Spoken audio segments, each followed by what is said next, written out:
এক ছিল ষাঁড়। তার গায়ে প্রচুর জোর।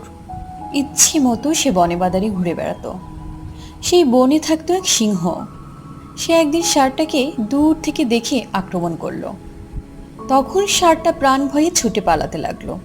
ছুটতে ছুটতে একটা গুহার মধ্যে ষাঁড়টা ঢুকে পড়লো। কিন্তু তাহলে কি হবে? সেই গুহার মধ্যে অনেকগুলো বুনো রাম ছাগল ছিল। ষাঁড় গুহার ভিতর ঢুকতেই ওই বুনো রাম ছাগলরা ষাঁড়টাকে শিং দিয়ে গুঁতোতে লাগলো।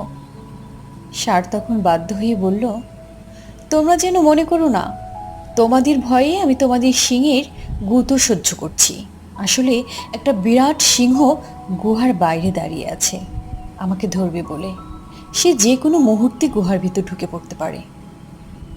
গল্পের শিক্ষা: অধিকতর বলশালীর ভয়ে ভীতু ব্যক্তিকে অনেক সময় দুর্বলের অত্যাচার নীরবে সহ্য করতে হয়।